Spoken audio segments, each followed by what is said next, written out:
Greetings from the Glen Lake Crystal River Watershed.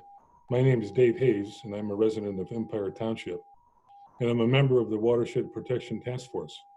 I would like to share with you that our 12-member task force has been working hard for the last 3 years to unveil an app to protect our water quality. I am proud to be associated with all the members of this group as they represent local township officials, area nonprofits, and vested stakeholders on our unique and valuable water resource. Hi, I'm Don Drabick. I'm a resident of Kasson Township and also a member of the Watershed Protection Task Force. I was invited to be a part of this project, and I'm excited and hopeful that we'll be able to enact an overlay zoning district that has several provisions that will strengthen existing zoning provisions and add a few more to close the gaps that leave our water quality exposed to deterioration over time. Much of what you'll be hearing in this presentation will only apply to new changes to properties, and there will be a lot of grandfathering to those properties that will stay essentially unchanged in the future. Yeah, and my name is Rob Karner. I'm from Glen Arbor, and together with Trish Denton. Hi, Trish. Hi, Rob. Hi, Dave. Hi, Don. We're going to take most of the meeting here, and we're going to go through some slides that normally would be in an auditorium and a town hall filled with hundreds of people wanting to know more about the overlay district zoning. So we're going to get right into the slides. Let me share that with you all. And the first slide really talks about Glen Lake and its unique characteristics. If you think about this presentation, it's into 3 parts. One is kind of defining who we are. The second part of our presentation will talk about how sensitive and vulnerable a lake like this could be. And then in the third part, we're going to talk about all the ways that we can set zoning forward that will allow for the protection of at least what we have today gets passed on to the next generation. So Trish, why don't you take off with the defining characteristics of Glen Lake? Well, as you can see on the slide, that Glen Lake area is just under 5,000 acres. They've got a maximum depth out in the middle of a big glen there of 130 feet, but the average depth is about 68 feet, 17 miles of shoreline, water residency time of 8.5 years. That means that's the time that it takes from for the water to completely change over from start to finish is 8.5 years. And the most remarkable thing to me about this slide is that it highlights the fact that Glen Lake is in the top 1% of water quality for lakes statewide. Pretty remarkable. Yeah, and so our goal is to keep this jewel, if you will, in its pristine state. This slide kind of talks about the surface area of the water, like all the blue that you see in this slide, as opposed to all the green that you see in this slide surrounding the water. And what's unique about Glen Lake is that we have a very small ratio of land to water, which means that when you think of a watershed, all the land that drains into the lakes, you're going to see that we don't have a lot of exposure to pollution. And that's a great thing. You'll often find that other lakes in northern Michigan would have a 1:10 or a 1:15 ratio, lots and lots of land draining into a lake. So our watershed's pretty small, kind of, I wouldn't say tiny, but it's pretty small, and I think it's kind of cute, don't you? Very cute. Again, it highlights the remarkable nature of our watershed, very unique. Yeah, so this continuing theme of the watershed being unique, look at the color codes here. If you think of all the places where we have what might be considered urbanization or developed land, it's just a ribbon of land around the shorelines of Big and Little Glen. So we don't have any large municipalities. We don't have towns on the shoreline like in Lake Charlevoix. For an example, you have Boyne City, East Jordan, and Charlevoix, 3 major cities on the water's edge. And Glen Lake, we don't have any of that. Also note that the green, which is the massive color that surrounds our watershed, is mostly forested land. But farming really isn't all that big of an enterprise in our watershed. Farming really represents, as the brown color shows up, only a small portion of the watershed. And when you think of agriculture, that's often one of the #1 detriments to a water quality picture, because of all the drainage can often contain fertilizers, pesticides, lots of different things that can contaminate the water. Why don't you take it from there, Trish, and talk about the open fields, wetlands, and sand dunes? Right. So if you look at some of the other colors on this map, you'll see the red. That's that's the sand dunes. You know, that's area that's protected by a national park. And then in addition to that, there's a whole lot of orange on that map. The orange is open fields. So when you add that together with all the green on this map, that's a whole lot of area that is in a state that is going to be optimal for water protection if we can keep it that way. Yeah, and we have steep slopes in our watershed. We'll talk a little more about that in our next slides coming up. One of the other things that's unique about our watershed is the soils. Lots and lots of sandy soils, and that allows for percolation and infiltration of rainwater, snowmelt. It all adds to the way in which the water, if it gets into our lakes, is going to be filtered, and that's a great thing. And then finally, the groundwater. If we look at the wetlands, which is the blue, light pale blue, we got some around Mill Pond in the northwest corner of Little Glen. There's also a massive wetland on the south shore of Little Glen, and a few wetlands on the south side of Big Glen, the Hatlam Creek subwatershed, and some wetlands north in the Crystal River area on Big Glen. So we don't have a lot of wetlands, but the ones that we do are pretty well intact, and we're pretty fortunate that that continues to help protect our water quality. That groundwater piece is really important because over 50% of the water that feeds Glen Lake comes from groundwater. So that's another unique characteristic of our watershed. That's a great point. And so all that land, when it drains that rainwater, snowmelt into the soils, that pressure of that groundwater goes right into the lakes, fills it up, and as you said earlier, 8.5 years to totally flush out all the water in our lakes. This next slide kind of, if you want to think about it in a personal sense, it's an aging process. As we humans know that as we get older, we change. And so it's true also for lakes. Here you see the young lake, the oligotrophic lake on the upper left. This is where you have deep, clear water, a lot of fish at the bottom with oxygenated waters, but not a lot of plant growth. And then if you go to the far right, this is kind of the equivalent of an old lake, a lake that's filling in from the bottom up. It's called a eutrophic lake. And this is where the water quality typically is shallow, poor water clarity. You typically cannot see the bottom if you're in a canoe or a kayak in the middle. And there's a lot of aquatic plant growth. And so the mesotrophic lake is kind of that middle-aged lake. And when you think about it, Glen Lake kind of is in that young lake category, the oligotrophic lake, which is really desirable for recreation, and it's desirable for water quality as well. So we can't stop this process. It's a natural process. All lakes age. But if we want to keep a Big Glen Lake, for example, an oligotrophic lake for as long as possible, there are things that we can do to slow that process down. And there's things we can do that would accelerate the aging too. That's right.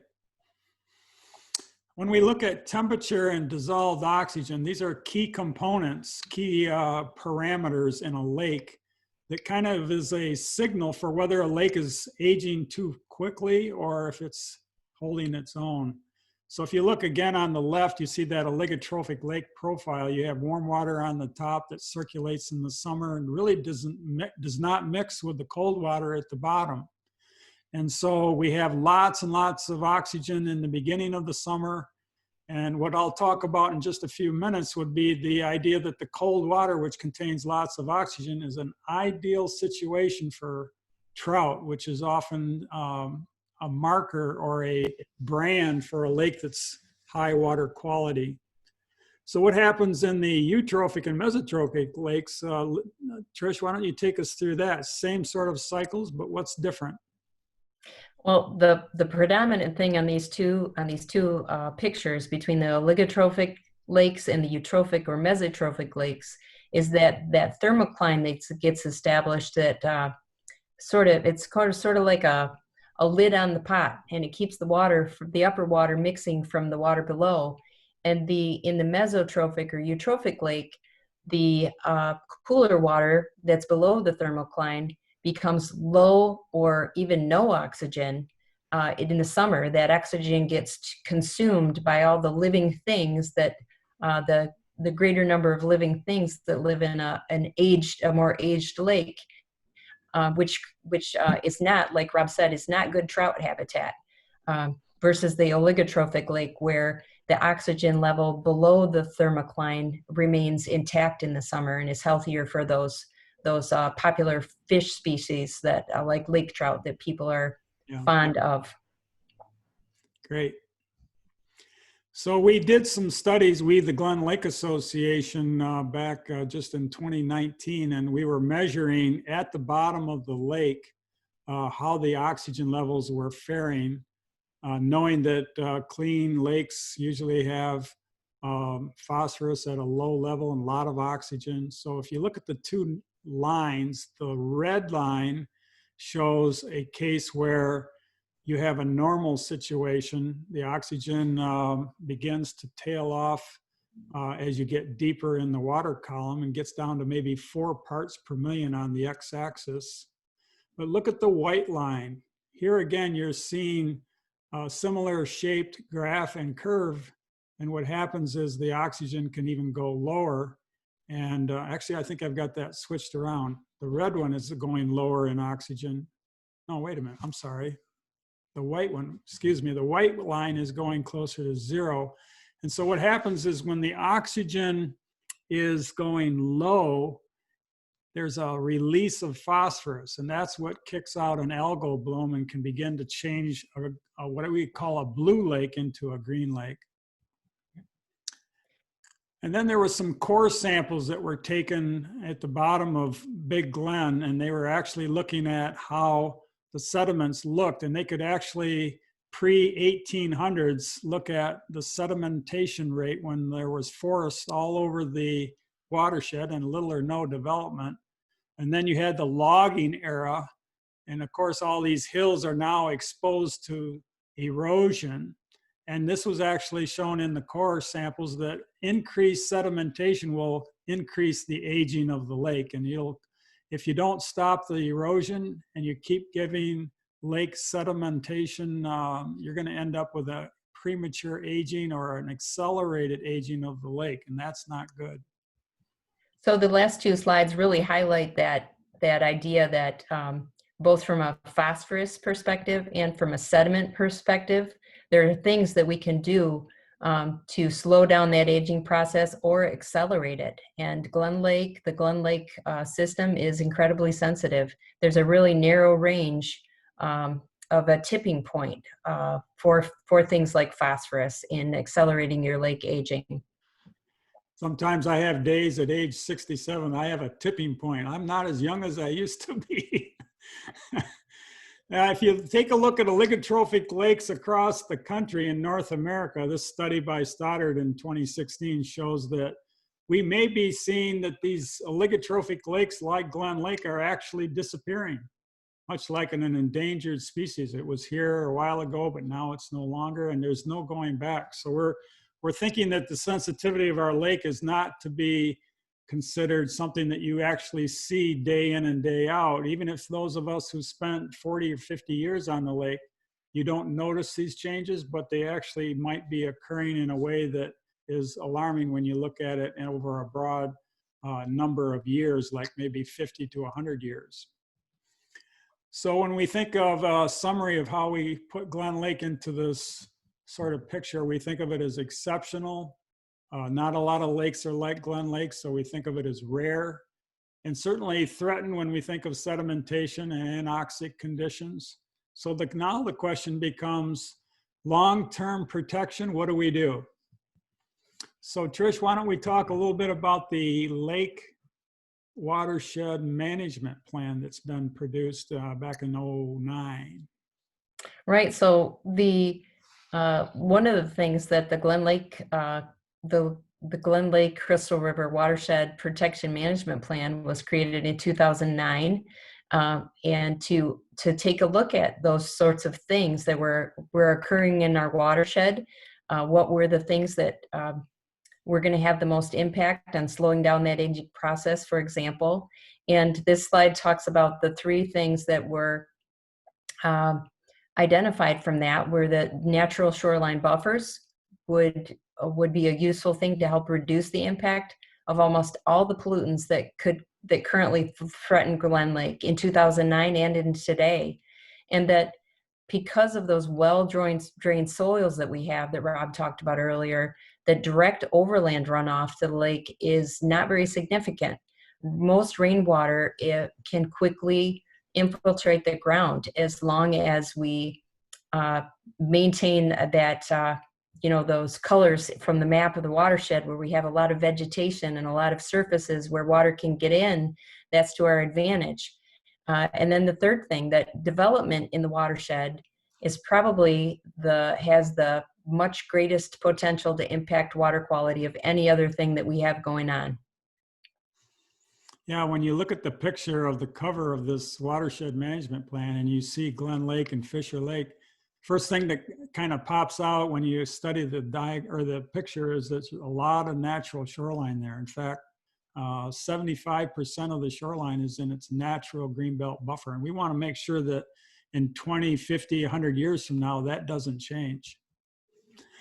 Now, this is a way of thinking about we're all in this together. And if you think of all of us four on this meeting, we got Glen Arbor, Kasson, Empire, and Cleveland Townships represented. So we think of this as a community-wide protection project. And we also think of the red line as it intersects these four townships. The red line is the watershed boundary. And as you look at it, Glen Arbor Township and Empire command a fair amount of the watershed, but Kasson also has got a fair amount of influence as well, and a lot of land that drains into the lake via the groundwater.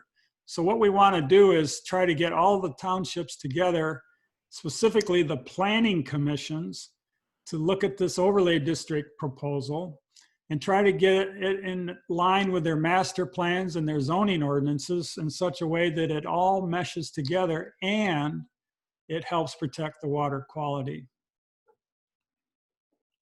And you look at the map and you see those two tiny little bumps of Cleveland Township there. And what I was talking about vegetation, the upland areas, the areas away from the watershed are just as important because that's where the groundwater comes from, is those upland parts of the watershed. And I'm one of those uplanders. And I believe that these protection measures are just as important for me as they are for people who live along the shores. So when you think of the toolkit that we're working with in terms of zoning, all the properties have some underlying zoning ordinances that are already in place via the master plan and all the conditions that everybody needs to live by as we think of it today.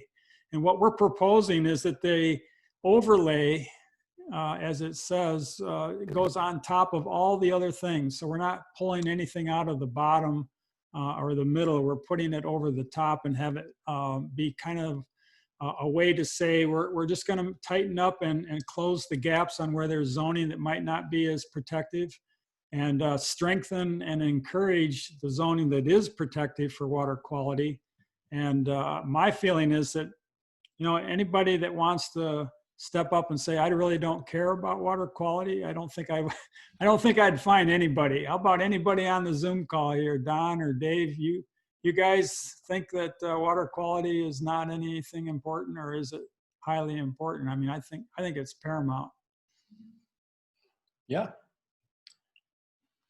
That, you know, like Rob pointed out, this doesn't do anything to existing zoning.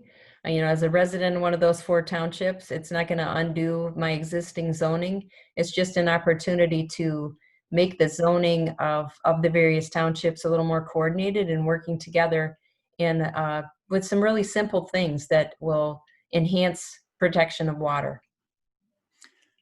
And when I look at this slide, and it's hard to see maybe on your screen, but there's some cross hatching of yellow lines to form this kind of like netting over our watershed. That's all national park.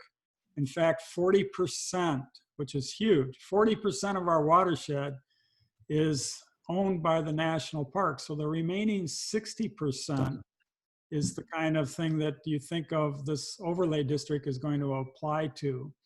And so the key words are, we want the 4 townships to think of uniformity, so that you don't have an overlay district that says one thing in one township and something different in a neighboring township. It gets real hard to enforce these provisions if you've got different rules in different townships. So we're looking for uniformity. And of course, the key and the underlying theme for all of what we've been saying is we want long-term water quality protection. What's good for the water somewhere is good for the water everywhere. So why not everywhere? So back to the watershed management plan, we talked about vegetative buffers. And the EPA did a national lakes study several years ago, and they came out with one conclusion looking at all the inland lakes in the US of A.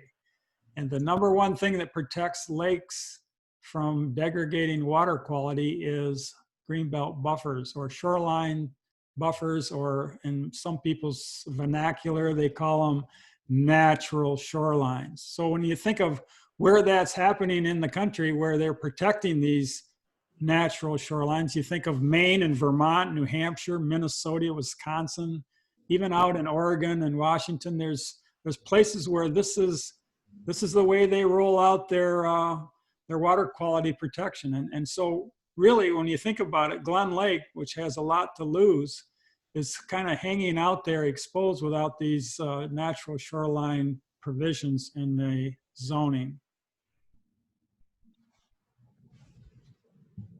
What about that 30-foot wide vegetative buffer as part of the overlay, Rob? What can you tell us about that? Well, it's if you take the water's edge, the interface between the land and the water, and you mark 30 feet inland, that's ideally the kind of protection zone that you think of, that where if the plants are native and they come up to the water's edge, realizing that you have to have some use for recreation. So in this picture, you see a little bit of sand around a dock that enters into the lake. But if 30 feet could be protected, you would see a real gain in water quality over the years. And here again, I'm going to say, if you did the Greenbelt tomorrow and everybody did it, you're not going to see the instant change in the water quality. What you're going to see is a long-term application for the water quality. So that buffer is where all those pollutants and that sediment that we were talking about, that's how you trap it before it makes its way to the water, even in the groundwater. The root structures of those plants are going to attach to those pollutants and keep them from ending up in the water. Exactly. Here's kind of you could think of this as the same home before and after. And actually, in terms of timing, the home on the right is a home that maybe 25% of our homeowners have a home with a lawn that goes down to the water's edge, maybe even a seawall and a dock. And then if you look on the left, same home. And this is, Trish, if you had your chance to transform a property, what would you be doing here? Well, Rob already knows which property I would pick. The one on the left. It's just more interesting to me, but given what I know about water protection, I look at that property on the left and I think about all the different things that could exist in between the property on the right and the property on the left. And there's so much room for a property owner to use their property, express themselves with their landscaping, and do things that are going to protect the water. You have a beach where you can access. You have lots of interesting vegetation around the house, and all those different plant structures create places where water can be intercepted and go into the groundwater and be filtered and clean. Less need for fertilizers or pesticides or any of those things in the property on the left because of the amount of natural vegetation that's there. It's going to maintain itself. So I look at that property too and I say, that's going to be a lot less work for me to take care of. Yeah, if you're like Dave Hayes, who's he's a golfer, right? Love to play golf. I think you'd be really comfortable on the home on the left because you wouldn't have to be mowing that lawn, watering that lawn, fertilizing that lawn, trying to keep the dandelions out. You'd have a lot more free time, wouldn't you? So let's take a look. Yeah, you want more golf time, right? You bet, man. So take us through kind of a no-no here on the top picture, Trish. We got a seawall really made out of steel, concrete, or wood. What's going on here? So one of the things that we saw in that last picture on the property with the lawn to the lake, there was a seawall structure at the water's edge, and the issue that happens with that, if you flip back to the seawall slide, Rob, we can see that. Look at the difference in the way that the water moves up against that structure. So there's some arrows that illustrate the way that seawalls actually deflect and increase wave energy and create scouring and erosion. They stir up sediment. Which is not good for water quality. They're also a physical barrier to the migration of many creatures who depend on that shore area for some part of their life cycle, whether it's turtles or frogs or other critters like that. They're an important part of our lake health and our fishing population. And in the picture on the bottom of it, where we have like a bioengineered, naturally armored shoreline, there's room for the plants that would live there, the animals that live there, less maintenance, and you're not going to end up with those erosion problems for yourself or for your neighbors, because these seawalls cause erosion on your neighbor's property much more so than they even do on yours. So they don't make you too popular with your neighbors either. So one of the things that the overlay is promoting is discouraging the use of those hardened seawalls, which is like the steel wall or the concrete poured wall or wooden boards, and using a technique, a bioengineering technique that allows the shore to absorb the wave energy. There also aren't any places on any inland lake in the state of Michigan that have enough wave energy that they actually warrant an engineered seawall, so to speak. Yeah, good points. And then fertilizers back, I think in 2012, we had the state of Michigan join other states in banning phosphorus into fertilizers for lawns, especially at the water's edge. And so we want to make sure that the overlay district encourages and strengthens that law and rule, and it's really not changing. Here's a case where the overlay really doesn't change much of what's existing. It's just saying, make note of it and let's keep it all in our minds, and then put it into the provisions, just reinforces it rather than creating something new. And then when you think of the lot coverage, this is really dealing with stormwater. When we get heavy rain events, which is something we're having more and more frequently, I think Midland just recently had a rain event with 8 inches of rain. It breached a dam and blew it out. This is a case where if you've got a watershed that's really limiting the impervious surfaces like driveways and rooftops, concrete, and you limit that to a certain percentage area of the lot, you're going to get a lot less runoff. And then you want to maintain that 30% natural vegetative cover on the lot. And this is going to allow you for a lot of infiltration. So take a look at these 2 arrows. The horizontal arrows are the key ones. If you've got a lot of natural ground cover, 40% of it, and 25% is good soils and infiltration, 25% of your lot has got deep infiltration, you're going to get 10% runoff. Contrast that with the paved surfaces. This is kind of like a big, huge suburban development, perhaps along the shoreline, which we would discourage. And this would be a case where a lot of runoff happens because you got all those rooftops.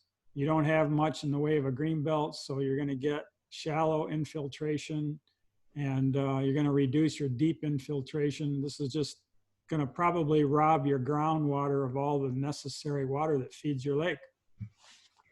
So the water's got to have somewhere to go. And if you don't give it somewhere to go, it will find somewhere to go.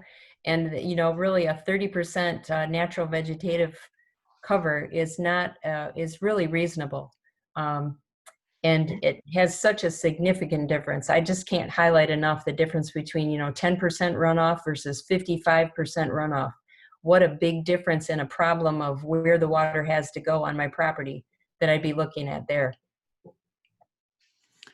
So how do we manage stormwater? Well, first of all, we want to take every bit of stormwater and treat it at the source of where it's coming from. We don't want to transport it in long pipes and drains and send it off into the lake directly and speed up the process of draining the land that way. We want to infiltrate. So this is a case where you employ what is called low impact development, or LID.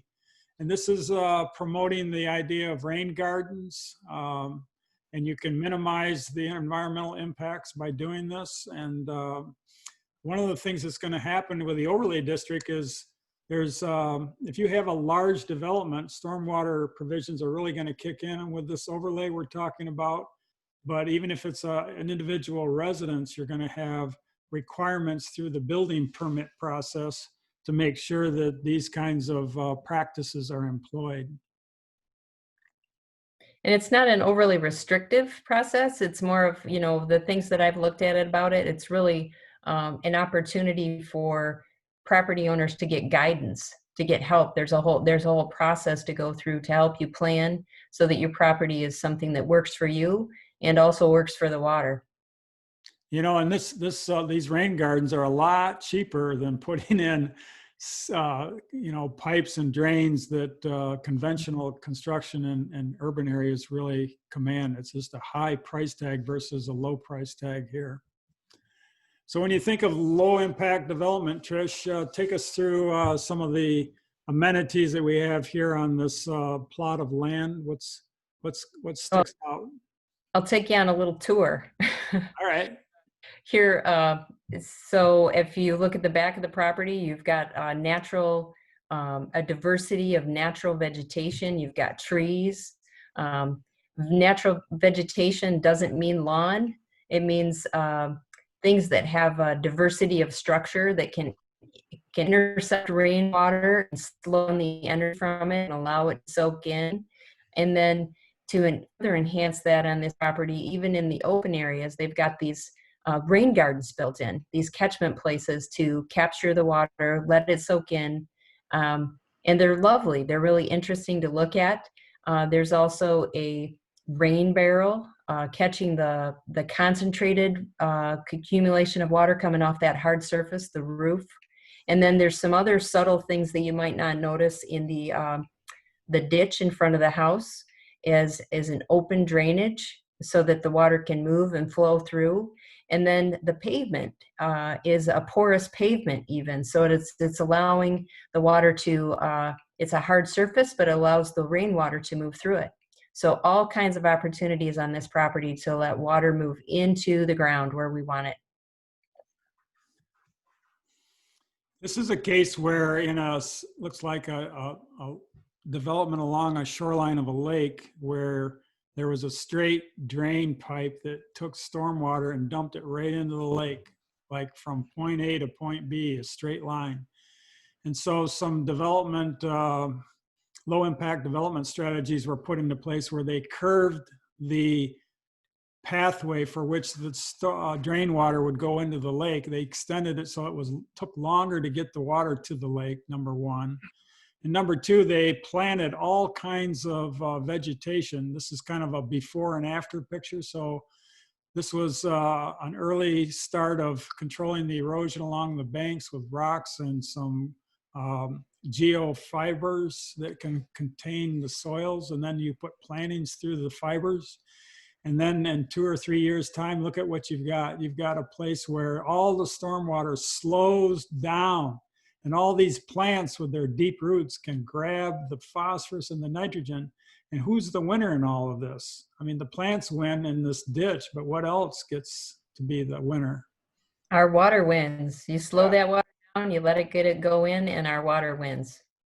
And as a photographer, I'd probably want to hit this ditch throughout the summer and watch all these blooms come together and see butterflies and insects and birds. It would be a real advantage over just a straight pipe to the water's edge. As I said in the early part of this presentation, we're going to talk about steep slopes. And what do we mean by steep slopes? Well, look at this watershed map. And if you look at all the red, this is the areas where the land drops precipitously from maybe a high flat area of a hillside down the steep slope to a 12% grade or greater. And when you think about building on any one of these places where there's red, you're going to consider the fact that you're going to need a county-wide stormwater permit if the overlay district goes forward, as opposed to just a building permit from the local township.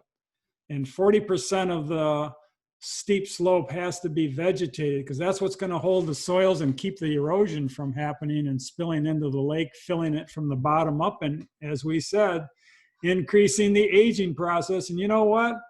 You can't go back. I'm 67 years old. I can't go back to being 20 or 30. I wish I could. And so we need to preserve those hillsides and make sure the vegetation is protecting that hilltop and the ridge lines. So does this seem doable, Trish, or is this like getting our nose bent out of joint about things far away from the water's edge, and it really doesn't matter? Well, I can tell you that I live on one of those ridge tops, and I need my trees, or I won't have any of my property left, let alone the impact that it would have on the water. And I don't know that people always consider that when they are developing in an area. It won't stay the same. The vegetation that I keep on my property is really important to keeping my property there and keeping it enjoyable in the reason why I wanted to build the home there. And if I can keep as much of that natural vegetative cover intact as possible, I'm going to have a beautiful lake to look down on too. Yeah, and when you think of this overlay, remember we're looking at a watershed map with some cross hatching of yellow lines. That's all national park. And so the good thing is most of the ridge lines and the steep slopes are in the park. So we're really, if this overlay district gets moved forward in all 4 townships and it's uniform, we're really not impacting a lot of people's homes, and we're really doing a lot for the water. And I think that's the key here. So when you think of approvals for changing your land, if you've bought a small cottage, for an example, and you want to tear it down and build a more modern year-round home, these are the things that you're going to have to do. You're going to have approvals that require a kind of layer of events where you have the soil conservation, what is it in the county? The soil erosion control permit, right? Yes, and, correct. And you've got to have the zoning administrator looking at the building permits. The planning commission's probably going to get involved if there's any variances. So all of these approvals are incorporated in our overlay district. Not a lot of big changes, but we want to make sure that all 4 townships in our watershed within the boundaries have uniform approval process. And the thing that I want to say about this, that I talked about earlier is that, this isn't a scary process. As a person who built a home on, forested land, these are the normal part of a process of building a home or developing land. You're going to have to go through all these hoops. And really, this site plan review guide that's being offered is a way to coordinate it, streamline that process, make folks aware of things that they would want to do anyway, but they wouldn't otherwise have been aware of. And I really just think it's a win-win. So what's next? Well, first of all, we're getting near the end of our presentation, and we need to think about how, after hearing all this information, we know that our lakes are unique, and we know that they're sensitive, and we know that there's ways to protect it.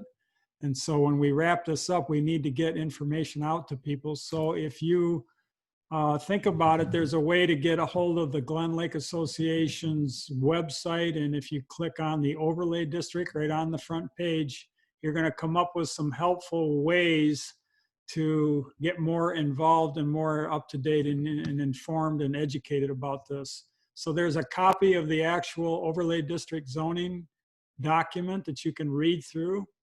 You can also look at other things on the website. Trish, what are they? You have a frequently asked questions. Yep. Frequently asked questions. We're going to have a community feedback survey. You can see a picture of what the watershed looks like even, or you can review this video that we're recording for you right now. But there's lots of ways to connect with more information on the website, the Glen Lake Association website. And so these list of acknowledgements also point out that this has really been a sort of a community grassroots-based project. Certainly key players in it, but overall we got representation from all 4 townships. We had some help from the Grand Traverse Regional Community Foundation. They gave us a grant to help pay for the consultant that worked with us, Tony Groves from AE. We also had the Rotary Charities pitching in and the Sarah Litch Memorial Fund. So this all takes time and energy. In fact, time-wise, we've been spending so far 3 years on getting this queued up for the community to really embrace it, get a handle on it, learn about it, and hopefully approve it with their blessings, because we all love the water. So at this point, I'm going to ask that Dave Hayes, he's going to get us in a mode of closing comments, and then Don Dravick's going to get the last word from Kasson. So Dave, go ahead. Thanks, Rob and Trish. Great presentation. On behalf of the watershed, I wish to thank everybody reviewing the presentation for your consideration of the overlay district concept. As a resident of the watershed, I'm passionate about doing all that we can do to protect the water. There are other places in the country, everybody should know this, there are other places in the country where these provisions are already in place. And now is the time for us to catch up and help secure our water quality for the years to come. Thank you, Dave. And I would also like to add in, am I being recorded? Yeah. I believe that as you consider all of what has been seen in the present and presented, that 2 things will be worth mentioning before we close. First, our task force believes that all of the suggested provisions are enforceable by the zoning administrator.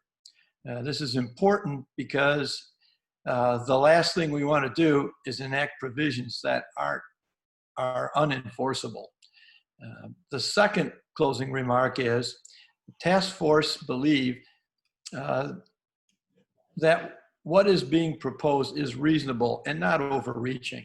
Our goal is to maintain and or to improve our water quality and to pass it on to the next generation as good or not, if not better than it is now. I believe the next generation will thank us for this, protecting this incredible resource. Thanks again, Rob, Trish, and Dave, and hope everybody enjoyed what they watched. Thank you very much. Yep. So again, thanks, and we'll see you soon.